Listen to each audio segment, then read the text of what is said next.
Kyle, your anger was irresponsibly misdirected, and D'Marco, your intolerance was hurtful. Now, in order for this relationship to move forward and heal, you both need to reach out to one another.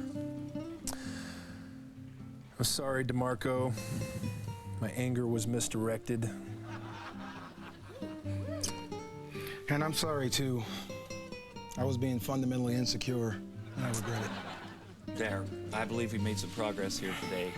Now, if you could just open your minds and hearts and maybe shake hands. Yeah. Okay.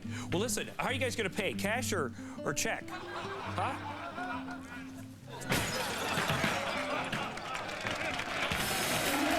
That was good.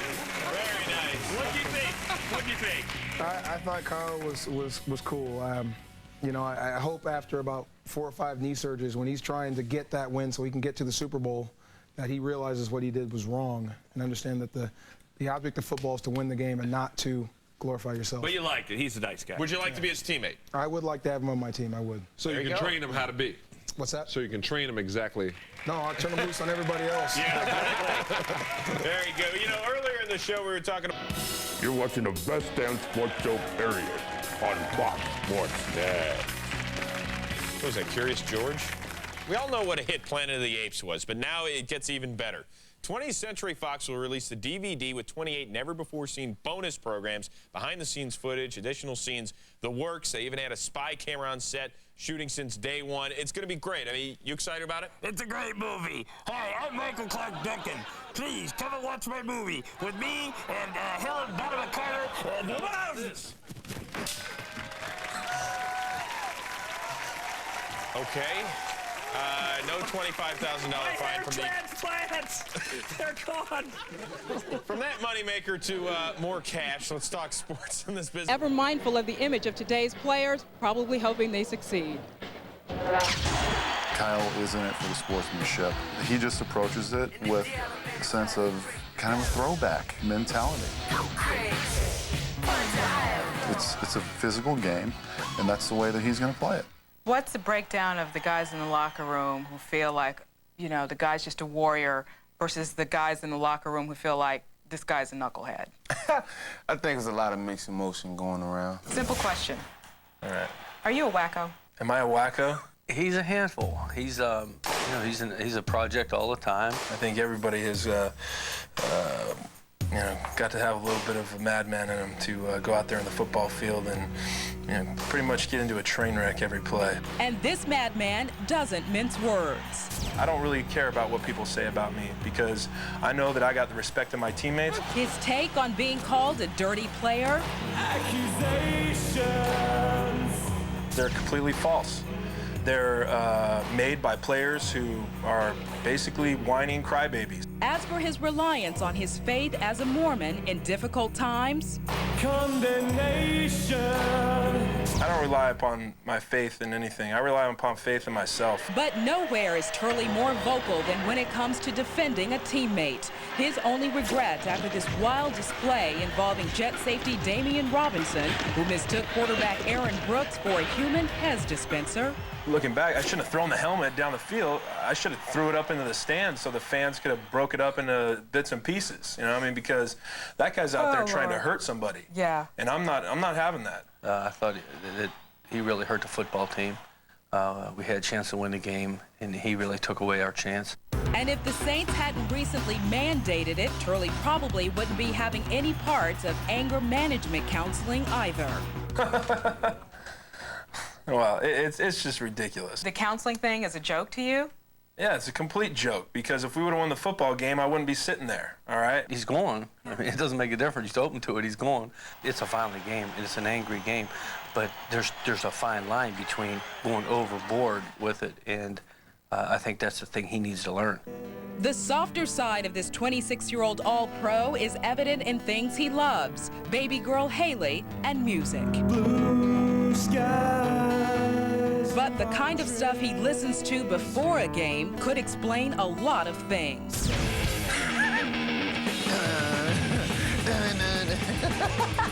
Head-banging inspiration for someone who wishes people would just stay out of his. Let's tame Kyle Turley. I'm not going to be tamed. This is who I am.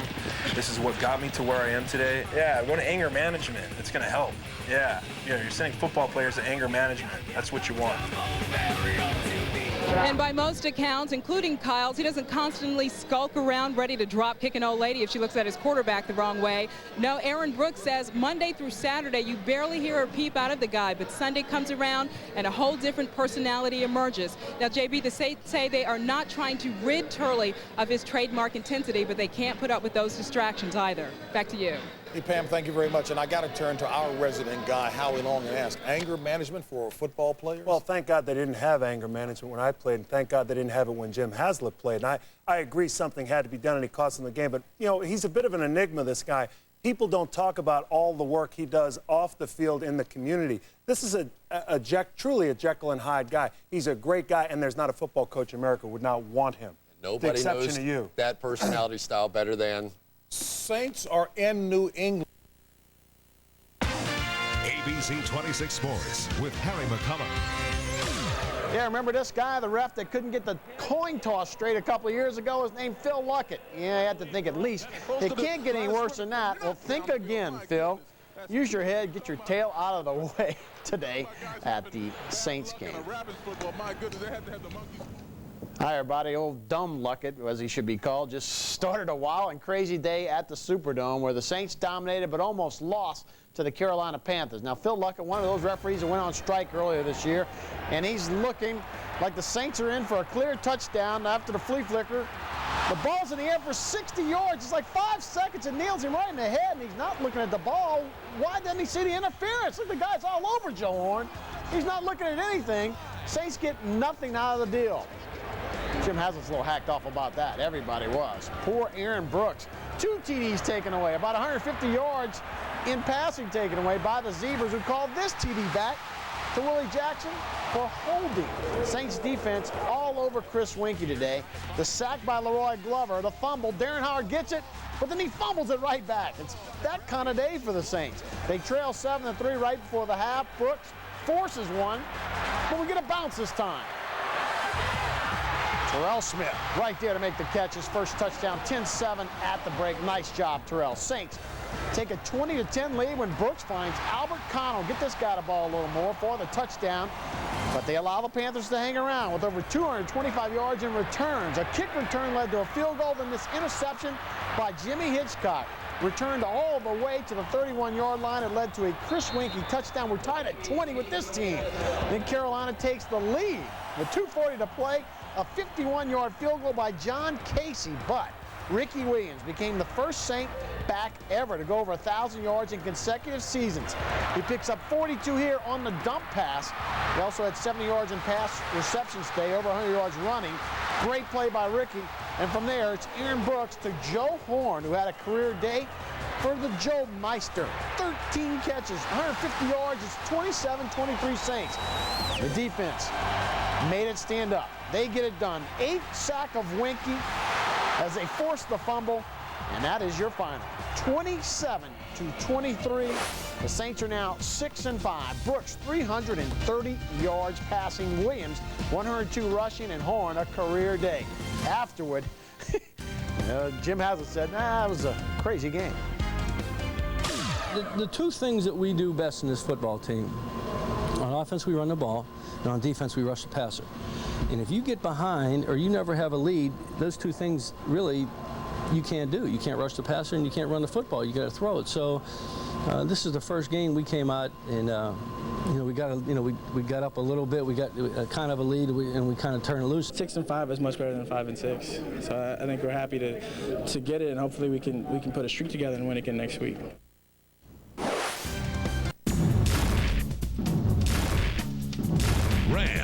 Hit of the game, brought to you by Dodge, the new mayor of Truckville. This will be a play that will be shown in blooper reels until the end of time. I mean, until humans cease to inhabit the earth. But fortunately for the Saints, they can laugh about it now. We've shown it to you before. We're going to show it to you again.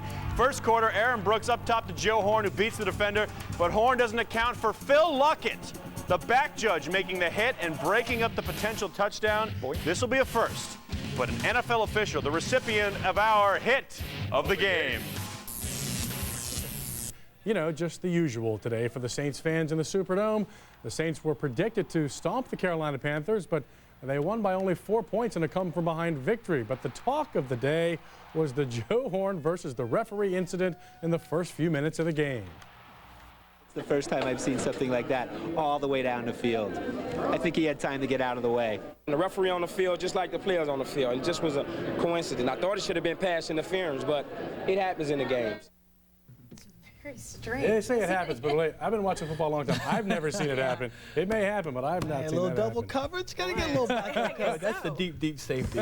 You know, I told the Saints about that. This is what, absolutely. This is It's been a long process, sort of a labor of love, but now it's official. The Spirit of Louisiana is done, and in just a few minutes, we'll head to New York to be delivered to the firefighters there.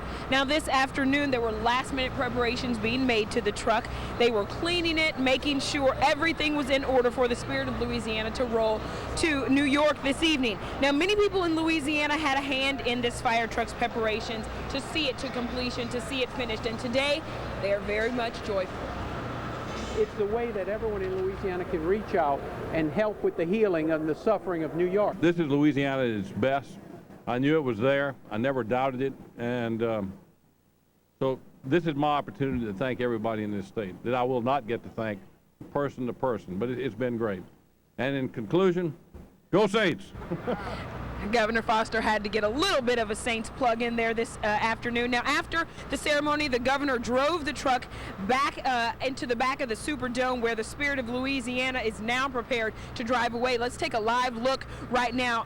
Back out here in the back of the Superdome, you can see that the state police cars are lined up. The fire truck is in the front there. It may be a little hard to see, but they are definitely ready to pull off and head to New York. It will be a long trip, but everyone that we talked to today said they are so excited to deliver this fire truck to the firefighters in New York. Some of the people in New York know it's coming, others don't, so they expect it to be a very big surprise. John, back to you. And I talk about this game live at the Dome, has more on the matchup and on Albert Connell's suspension from the team today. Lee? Yeah, that's right, Juan. Before we get to tonight's game, let's talk about Albert Connell. The Saints officially suspended him for the remaining 4 games of the season today for conduct detrimental to the team. They also fined him 1 game salary. No comment from the Saints. All they would say was that it's a situation they are handling internally. Now, there are some new developments in this. ESPN's Chris Mortensen is reporting Connell allegedly stole money from teammate Deuce McAllister's locker. Sources tell ESPN that Connell denies that and said he was just pulling a prank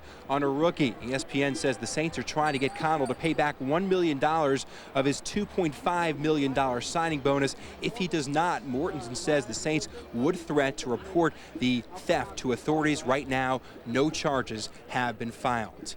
Now to tonight's game. It has been great for the city all day long. It's Monday Mania. We got like Monday Night Fever going on. In fact, a flock of Saints fans getting in the mood early today, this afternoon, taking a little riverboat cruise before heading over to the Dome. Saints hosting a Monday night tailgate cruise, sponsored in part by your friends here at Fox 8. Fans meeting some of their favorite former Saints, including that man, we know him well, Pat Swilling, Buford Jordan, and Tom Dempsey. NFL analyst Boomer Esiason also along for the ride, and we got his thoughts on tonight's matchup. We're going to draw upon your expertise here a little bit. With a healthy Marshall Faulk and a healthy Kurt Warner, do the Saints have enough, do you think, to stifle, at least slow down that Rams offense? Yeah, sure they do. I mean, there's no question that the Saints are playing better now than they were earlier in the season. They seem to play better in the bigger games, too. I mean, when you look at who they've lost to, they lost to teams that they had no business losing to. And, you know, Aaron Brooks is playing better now than he has all year long. He's right in the midst of a streak here that is he's playing about as well as any quarterback in football, and that's including Kurt Warner. So I think Jim Haslett has raised the bar here for this team, and certainly when they play against the Rams. So sure, anytime that you go out on the field, anything's possible. The Saints have beaten the Rams 3 of the last 4 times here. How much does revenge factor into a game like this, if at all, from a player's perspective?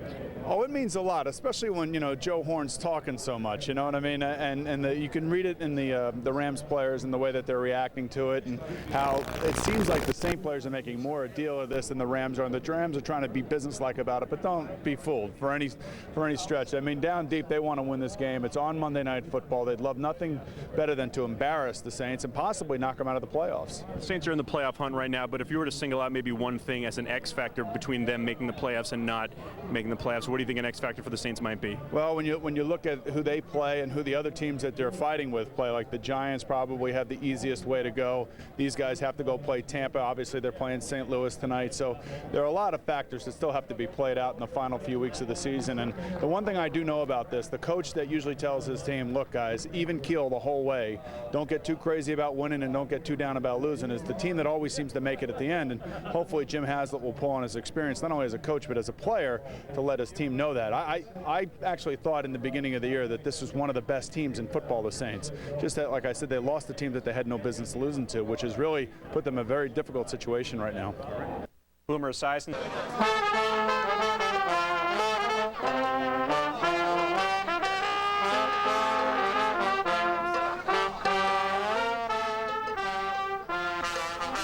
Saints fans tailgating on the river this afternoon in preparation for this Monday night matchup. One of the former Saints aboard the Creole Queen, fullback B.Jordan. Jordan offers his observations on tonight's game and the Saints season. Buford, it's been a long time since the Saints have played on Monday night, but as a player, you got a chance to do that quite a bit. What is that experience like? I think it's an awesome experience, you know, and especially with the type of magnitude this game has to it, you know, interconference game and a rival. And, you know, they know that the Saints know that they have to win this, so it's got to be just like a playoff game, really. Talk to me about some of the keys for the Saints tonight. The Rams obviously have a very explosive offense. Can the Saints slow them down? Yeah, well, one key is definitely going to be limit the amount of time Marshall Faulk touches the ball and make Isaac Bruce and Holt step up to the plate, you know, and that'll be a key as far as the defense. Offense, just keep getting the ball in Ricky's hand and let him get warm up, and hey, when he starts running, then everybody else start getting their share of it. So those the running backs are going to play a key part of each team if they want to have success. Aaron Brooks has really come on the last 4 or 5 games this season. How impressed have you been by his maturation as a quarterback? Well, I mean, you know, I was real impressed with him last year, you know, and the maturity he had then. Same here, you know, the first, you know, beginning of the season seemed like he was a little jittery, but he's settled down. He's been making some good decisions, and as well, his receivers have been making key catches that early on they were dropping, and he was getting a lot of heat for. So, you know, these things happening. Hey, they got a 2-game win streak. All they got to do is just keep playing the way they have the last 2 weekends, and I think we can win this ball game.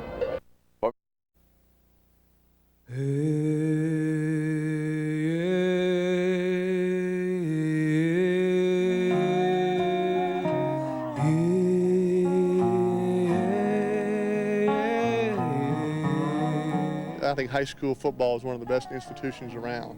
I still, one of the best years I've had playing football was my sophomore year in high school. My older brother Cooper was my wide receiver. You know, you throw around with your brother forever, and then all of a sudden it becomes real, and you're lined up against other players, and kind of it's, you know, I think my parents had a ball watching us, you know, growing up in the front yard, and now all of a sudden Friday nights. That was probably the best year I had in football, because I had 2 of my kids out there playing. They had a lot of attention came their way, but they handled it, and I think they retained the feeling that they retained the fact that football is a team sport, and they shared it with that whole team. That was a real special team.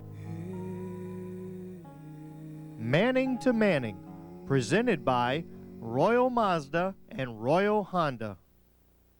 Drew, Mississippi was a wonderful town to grow up in. I guess it was kind of a Mayberry. Just wonderful people, a little farming town. I think growing up in the 50s early 60s was a good time in small towns.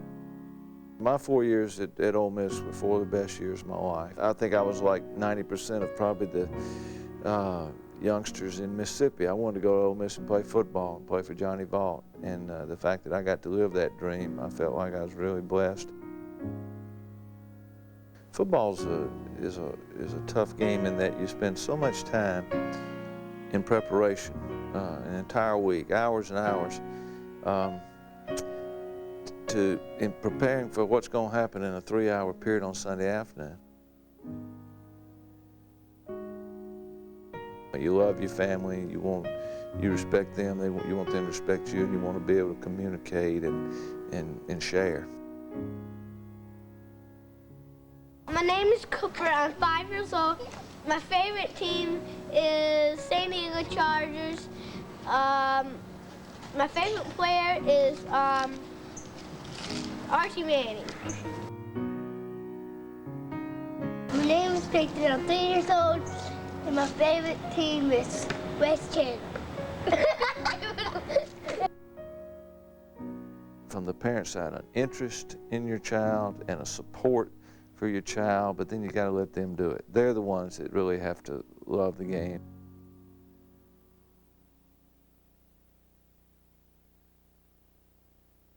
We had just, coming off my junior year, had won the state championship in basketball.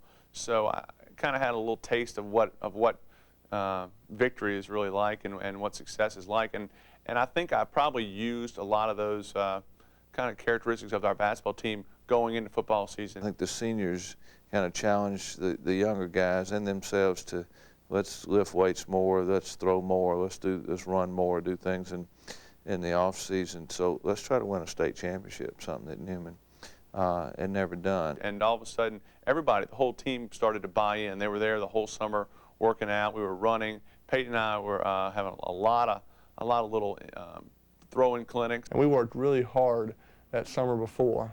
Went over to Newman all the time and worked on our pass patterns, and we had our own signals. You had 1, 2, 3 and 4. You had a face mask, top of the helmet, rub the left. Finally, I get to be a sophomore in high school, and he's a senior. We finally have a year we can play together, and I'm going to play quarterback, and he's going to play wide receiver. Some young guys coming up, and with Peyton, going to be a sophomore, this is not a running team. And we're going to spread people out a little bit more because we want to put the ball in the air. We had some good-looking receivers coming up. We started throwing the football.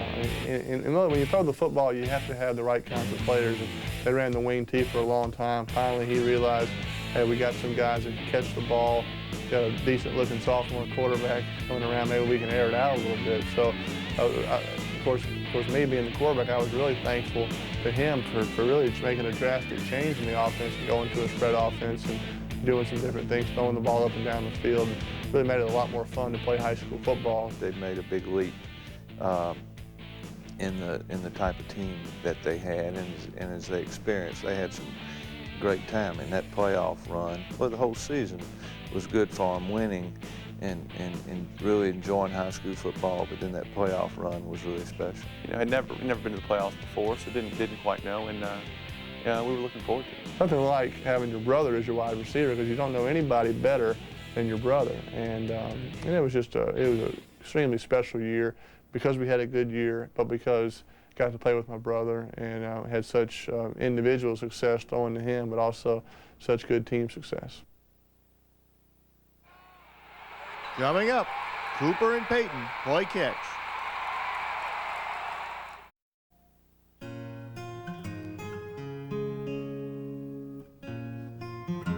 We've been doing this for a long time and finally got to put it to use where, it wasn't just a touchdown in the front yard anymore. So I remember walking out and, I remember being really, really excited and really, just fired up to have Peyton there and confident. I knew we were going to do something memorable. Pass play, first play of the game, and I remember it was a bootleg left pass, and Cooper ran a post corner route, one of his best routes, and I hit him on the money, no question about it, and he dropped it. And you can hear it on the high school films. You can hear the crowd's reaction. It was yes, yes, yes. Oh, just flat out dropped it, and I kind of prided myself on having great hands. It didn't even set in. I remember I walked to one end of the sideline and he walked to the other, and there was no communication until we got the ball back and started hooking up. He went on to catch 2 touchdowns that night, and it was a big win for us because Riverside had given us trouble. But anytime for me, it's my first game as a starter. You get the win, you get your first win, you get your first touchdown. A lot of firsts for me, first interception.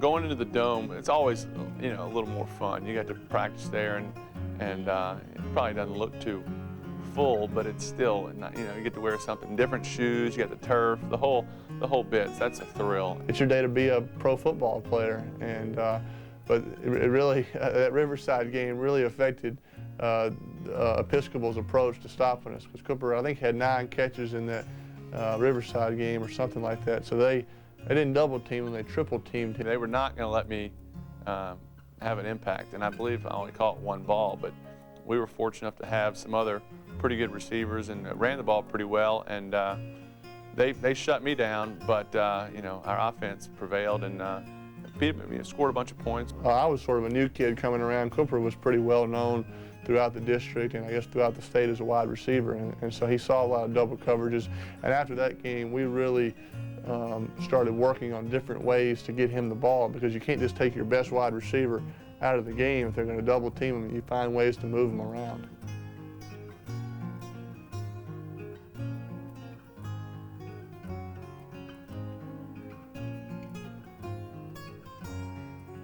He's a good friend of mine, actually, named Malcolm Meyer, but he had sort of mocked Cooper during that week. You know, this is at a high school level. You know, it's talking trash now. He's doing the media, but Cooper wore his socks way up high and wore these big sweatbands down his arms. And this guy evidently had done that in practice that week, and it really sort of made some comments. And you know, New Orleans, it's a big town, but it's a small town. Word sort of gets back. So we were sort of going after this guy, and he only had 3 catches on this guy, but all 3 of them were touchdowns. We had just a little out plan, nothing big, and Malcolm was kind of pressing his luck a little bit, and Peyton gave me one of those winking and smiles and gave him a little juke, and he put it right there, and it was probably about a 15-yard pass and just a dead sprint, and I guess I got a good head start on Malcolm. I remember he had 3 catches and 3 touchdowns, and we're up 35-0 in the first half, and they take him out. And so that's one thing about our coaches. We were always very honorable coaches. We never ran it up on anybody. So Cooper ran into that a little bit, and it was almost like you wanted him to get tackled so you could get him a few more catches or maybe stay in the game a little bit longer.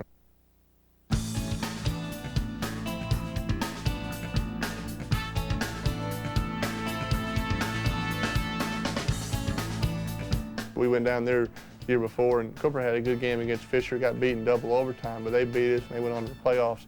So that was our first district win, which was a big deal because we won the first 3, but you know, you can win the first 3 and still play poorly in the district, you won't go to the playoffs. So this was the team that was predicted to do well in the district, and we beat them, so that gave us a lot of confidence going into the rest of district play. They played good football, and they came in there and obviously favored pretty good, and we were just kind of starting to taste a little success.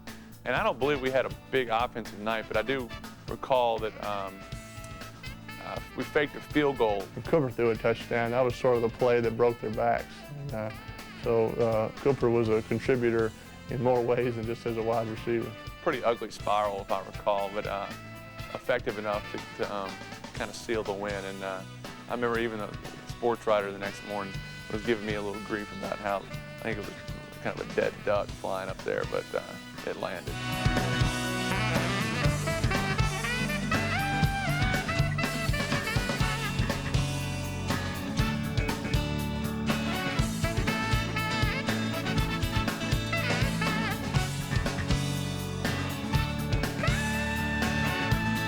That's our big rival. That's Newman's big rival, and every high school team has that rival where you really, where you want to win no matter what, but you also want to play well.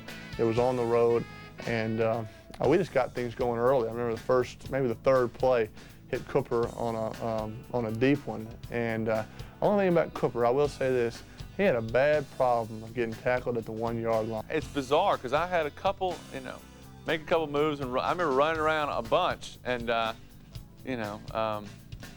don't know what it was. I mean, at the 1, too. I mean, I don't mind the 5 or the 10, but I don't know whether I was that far ahead of the ref where he couldn't give it to me, or just, I was just slow. We at least started calling some fade patterns and getting him that touchdown, because he'd sort of gotten us down there.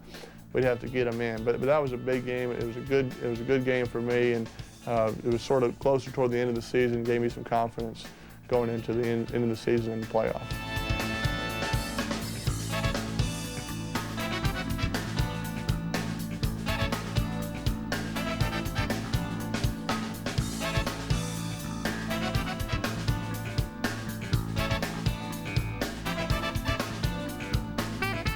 Bierce they were a really good team. We had them at home, and it was really a big crowd there at Newman. Both teams were undefeated, and we didn't really play our best performance. Cooper had a good game, but they really, obviously it was a big part of their plan to try to take him out. I remember we didn't run the ball real well, and that somewhat hurt us. And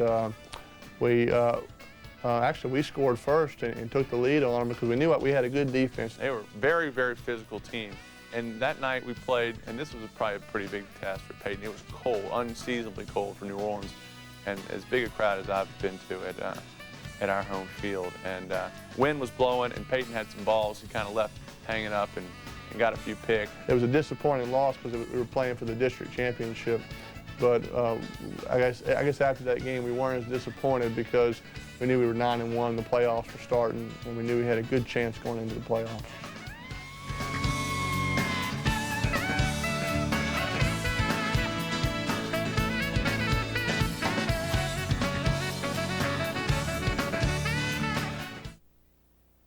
It's time to make your move. The whole attitude has changed because now we got parents, we got a whole group of parents that's supporting us. Now we're in the playoff.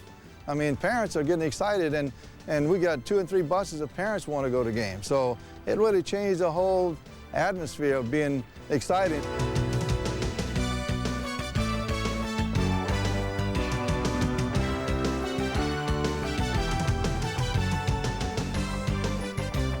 We were definitely underdogs going into that game because they had some incredible athletes. We were on the road, and they had some serious speed, some serious size.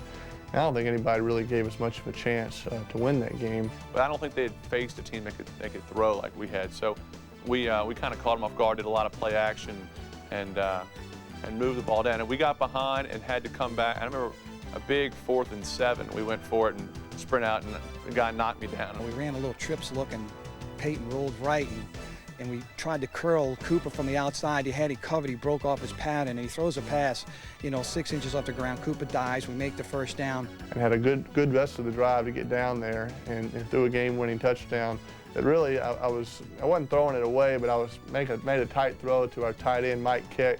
Their defender batted it away, which was a good play by him, right to Julian Billings, another receiver, for the game-winning touchdown. So it wasn't really how you draw it up, but it was still a touchdown pass. But that 4th and 6 play was the only way we could stay alive that season so far, and that was a big play. And there's no doubt who I was going to my brother. It's just a matter of how could I get it to him. I think we were singing, we were smiling, we were hugging and kissing. We were glad to be.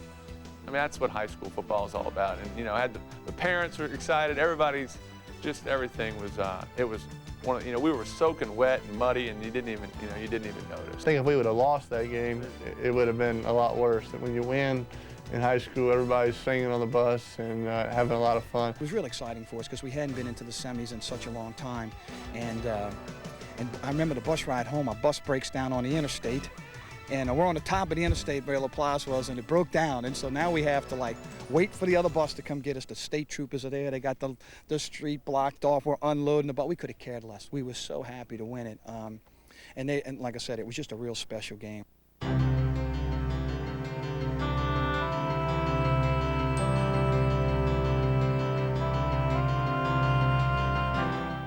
Haynesville, you just heard about. You'd seen some scores, some 56-0, some 45-7s, and how often we've already played Buras, the defending state champion, and Haynesville rolls in, and they had won the state championship the year in a different classification. So I can remember the paper saying that we were going to be the sacrificial lamb. And we really played a good football game, and really had a chance to win the football game. Just had some things that didn't go our way. I remember they threw a halfback pass, and the guy just threw it up for grabs, and we were right there for the interception, and our guy just misjudged it, and he ran up forward and hit their guy right in the hands, and they scored a touchdown. And it's one of those plays that kind of broke our backs a little bit. We did get the ball back with about, well, I don't know, 2:15 or so left in the game, and I can remember one of my friends who coached at one of the rival schools we played against, he told me afterwards, he says, man, they left them too much time on the clock, and we felt comfortable because we were moving the ball the whole game.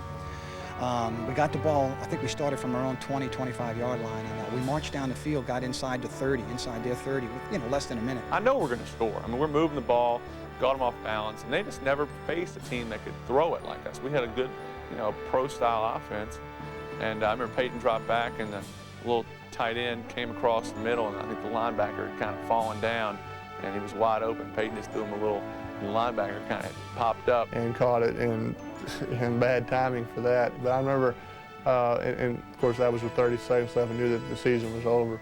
But I mean, my brother was there to put his arm around me and just sort of walk with me. And there wasn't a whole lot you could say at that point, you know, but just having him there, that's better than having just any teammate there. Your brother's a little bit special. That's tough. It's a tough way to end it. And I remember saying, you know, it was okay, and patting him on the butt and running off. And I can remember shedding some tears in the locker room, just like every senior does, you know, when it's all over. And but I was proud of that team. That was a great team. Peyton and then Cooper, I mean, they made believers in us. I mean, we had won games, we had successful seasons, but they made us believe that we could get in and go play with the elite, you know, in the state playoffs.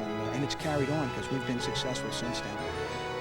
So it's, and we owe a lot to them. They've done a lot for our program. High school football has something that the NFL and the college won't ever have. They have that great love for the game by everybody, and it's Friday night. When you think about Friday night, you're always going to say high school football.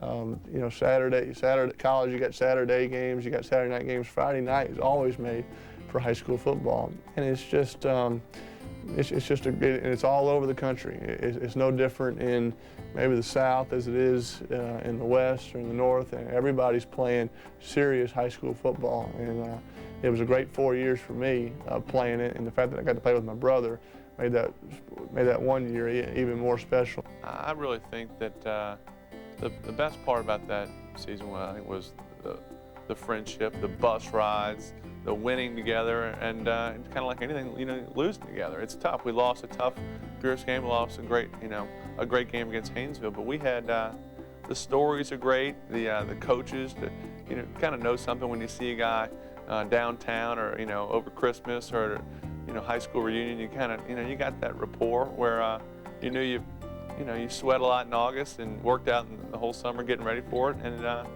it was fun. That's what high school football is all about.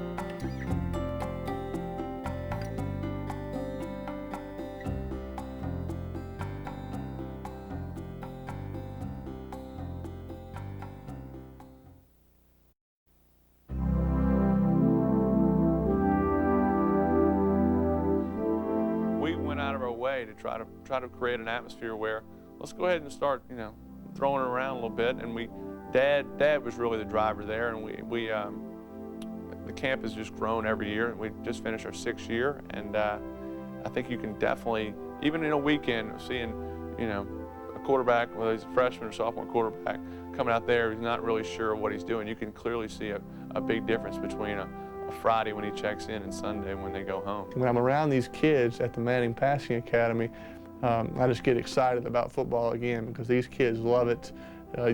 You see a quarterback and a wide receiver from a school that are there together trying to become better football players. That was me. That was me back in high school with either my receivers or my brother working on our timing, working on being better football players. And it just makes you feel good about high school football and about being around the game. Whatever you learn in this particular camp, you have now a chance to work on it every day the rest of the year, you know, when you're not practicing with your own football team or even while you're practicing with your team. So it just gives them a great opportunity to get it from the guys who are the best in what they do. I always told my son, hey, if you want to be a journalism, we'll find the best people to work with you, and if you want to be a trumpet player in the band, we'll find the best people to work with you. And it just so happens he wants to be a quarterback, so we wanted to find the best people to work with him. And Archie and Peyton just, you know, have a great reputation of running a great camp with great integrity, and so that's why we're here. You know, and I also love to see a guy who comes there as a quarterback and just says, you know, this is not for me. I love what these receivers are doing. I'd rather be a receiver. You know, I always, because that was kind of, maybe personally, that's kind of something I went to a couple quarterback camps and was kind of always jealous of those receivers catching balls. It was a little more fun. So I think it's just nice to see people improve and want to improve and listen to the coaches that are out there and just getting better. It really makes you feel good when you see a smile on a kid's face, or you see a real sense of change in a kid over the 3 days, how he's really into what he's doing. He's learning how to be a better quarterback. And I really feel that we do a good job of getting to the players. And it's the Manning Passing Academy, and all of the Mannings are right in there. Cooper teaches receivers. Eli and I teach quarterbacks. My dad teaches quarterbacks. And for me personally, it's important for me, I try to get to every single kid because it's important for me to put my hand on every kid's backs and encourage them, but also to teach them, not just to say hi to the kid, to really teach them something about the position or to throw passes to the wide receivers. To let them know maybe I'm going to throw this ball a little bit harder than the high school kids, so to be ready to catch the ball. So it's really important to me to make sure everybody has a good time, but also everybody really learns something about the game. I think there's a lot of valuable lessons there. First of all, the work ethic, just learning how to work, because if you're going to be good at it, you really do have to work and work at it. A lot of times to get better means getting stronger, which is working in the weight room, getting faster, which is working on your running, and then it takes sacrifice.